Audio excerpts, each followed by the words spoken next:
আসসালামু আলাইকুম ওয়া রহমাতুল্লাহি ওয়া বারাকাতুহ। প্রিয় ভাই ও বোনেরা, আশা করি আল্লাহর রহমতে সবাই ভালো আছেন। আজকের এই ভিডিওটি খুব গুরুত্বপূর্ণ একটি বিষয় নিয়ে, আত্মীয়তার বন্ধন রক্ষা, জান্নাতের পথ ও জীবনের বরকত লাভের উপায়। আজ আমরা এমন একটি আমল সম্পর্কে জানব, যে আমল মানুষের রিজিক বৃদ্ধি করে, জীবনে বরকত আনে, আর আল্লাহর রহমত ও জান্নাত লাভের কারণ হয়ে যায়। কিন্তু দুঃখজনকভাবে আজ সামান্য অভিমান, রাগ কিংবা ভুল বোঝাবুঝির কারণে মানুষ সবচেয়ে বেশি যে সম্পর্কগুলো ভেঙে ফেলছে, তা হল আত্মীয়তার সম্পর্ক। চলুন কুরআন ও হাদিসের আলোকে জেনে নেই, আত্মীয়তার সম্পর্ক রক্ষা করা কেন এত গুরুত্বপূর্ণ। আত্মীয়তার বন্ধন রক্ষা, জান্নাতের পথ ও জীবনের বরকত লাভের উপায়। মানুষ সামাজিক জীব। আত্মীয়তা, ভালোবাসা ও পারস্পরিক সম্পর্কের বন্ধনেই মানবজীবন সুন্দর ও অর্থবহ হয়ে ওঠে। পরিবার, আত্মীয় স্বজন ও আপনজনদের ঘিরেই গড়ে ওঠে সুখ দুঃখের পৃথিবী। ইসলাম আত্মীয়তার সম্পর্ককে শুধু সামাজিক দায়িত্ব হিসেবেই দেখেনি, বরং এটিকে ঈমান, মানবতা ও জান্নাত লাভের গুরুত্বপূর্ণ মাধ্যম হিসেবে ঘোষণা করেছে। কুরআন ও হাদিসে আত্মীয়তার সম্পর্ক রক্ষা করার প্রতি বিশেষ গুরুত্ব দেওয়া হয়েছে এবং এ সম্পর্ক ছিন্ন করার ব্যাপারে কঠোর সতর্কবাণী উচ্চারিত হয়েছে। আল্লাহ তাআলা বলেন, আত্মীয় স্বজনকে তাদের হক প্রদান কর এবং অভাবগ্রস্ত ও মুসাফিরকেও আর কিছুতেই অপব্যয় করো না। সূরা বনী ইসরাইল, আয়াত ২৬। অন্য আয়াতে মহান আল্লাহ বলেন, তোমরা আল্লাহর ইবাদত করো এবং তার সঙ্গে কোনো কিছুকে শরিক করো না, আর পিতামাতা ও আত্মীয় স্বজনের প্রতি সদাচরণ করো। সূরা নিসা, আয়াত ৩৬। ইসলামের দৃষ্টিতে আত্মীয়তার সম্পর্ক রক্ষা করা শুধু নৈতিকতা নয়, বরং এটি জান্নাত লাভের অন্যতম আমল। এক বেদুইন ব্যক্তি রাসূলুল্লাহ সাল্লাল্লাহু আলাইহি ওয়াসাল্লামকে জিজ্ঞাসা করেছিল, কোন কাজ মানুষকে জান্নাতের নিকটবর্তী করবে এবং জাহান্নাম থেকে দূরে রাখবে?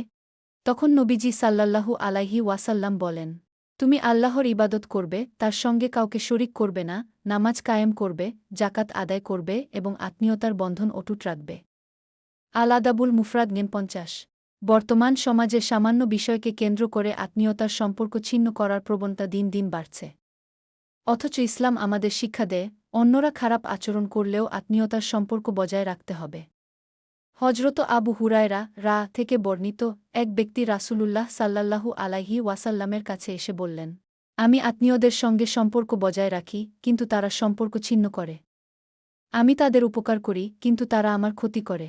তখন রাসূলুল্লাহ সাল্লাল্লাহু আলাইহি ওয়াসাল্লাম বলেন, যদি তোমার কথা সত্য হয়, তবে তুমি যেন তাদের মুখে উত্তপ্ত ছাই নিক্ষেপ করছ।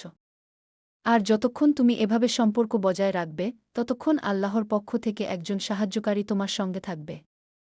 মুসলিম ৪৬১৯। আত্মীয়তার সম্পর্ক রক্ষা করা এতটাই গুরুত্বপূর্ণ যে, যারা এই সম্পর্ক ছিন্ন করে আল্লাহ তাআলাও তাদের থেকে সম্পর্ক ছিন্ন করেন।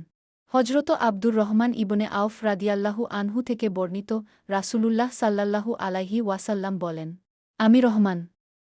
আমি রহিম তথা আত্মীয়তার সম্পর্ক সৃষ্টি করেছি এবং আমার নাম থেকেই তার নাম নির্গত করেছি। যে ব্যক্তি এ সম্পর্ক বজায় রাখবে, আমিও তার সঙ্গে সম্পর্ক বজায় রাখব, আর যে তা ছিন্ন করবে, আমিও তাকে বিচ্ছিন্ন করব। তিরমিজি ১৯০৭। এ হাদিস স্পষ্টভাবে প্রমাণ করে, আত্মীয়তার সম্পর্ক ছিন্ন করা আল্লাহর অসন্তুষ্টির কারণ। আর আল্লাহর অসন্তুষ্টি মানুষের জন্য সবচেয়ে বড় ক্ষতি। পক্ষান্তরে যারা আত্মীয়তার সম্পর্ক অটুট রাখে, তারা আল্লাহর রহমত, ভালোবাসা ও জান্নাতের সুসংবাদ লাভ করে। আত্মীয়তার সম্পর্ক রক্ষা করলে জীবনে বরকত আসে এবং আয়ু বৃদ্ধি পায়। হজরত আনাস ইবনে মালেক থেকে বর্ণিত, রাসূলুল্লাহ সাল্লাল্লাহু আলাইহি ওয়াসাল্লাম বলেন, যে ব্যক্তি চায় তার রিজিক প্রশস্ত হোক এবং আয়ু বৃদ্ধি পাক, সে যেন আত্মীয়তার সম্পর্ক বজায় রাখে। আল আদাবুল মুফরাদ ৫৬। আত্মীয়তার সম্পর্ক মানুষের জীবনকে শান্তি, ভালোবাসা ও সৌহার্দ্যে পূর্ণ করে। ইসলাম আত্মীয়তার বন্ধনকে অত্যন্ত মর্যাদার আসনে অধিষ্ঠিত করেছে। তাই অভিমান, রাগ কিংবা সামান্য ভুল বোঝাবুঝির কারণে কখনো আত্মীয়তার সম্পর্ক ছিন্ন করা উচিত নয়। বরং ক্ষমা, সহমর্মিতা ও উত্তম আচরণের মাধ্যমে সম্পর্ককে আরও দৃঢ় করতে হবে। কারণ আত্মীয়তার বন্ধন রক্ষা করলে শুধু পারিবারিক শান্তিই প্রতিষ্ঠিত হয় না, বরং আল্লাহর সন্তুষ্টি, রিজিকের বরকত এবং জান্নাত লাভের পথও সুগম হয়। প্রিয় দর্শক, আমরা অনেক সময় নামাজ পড়ি, রোজা রাখি, ইবাদত করি, কিন্তু আত্মীয়তার সম্পর্ক নষ্ট করে রাখি।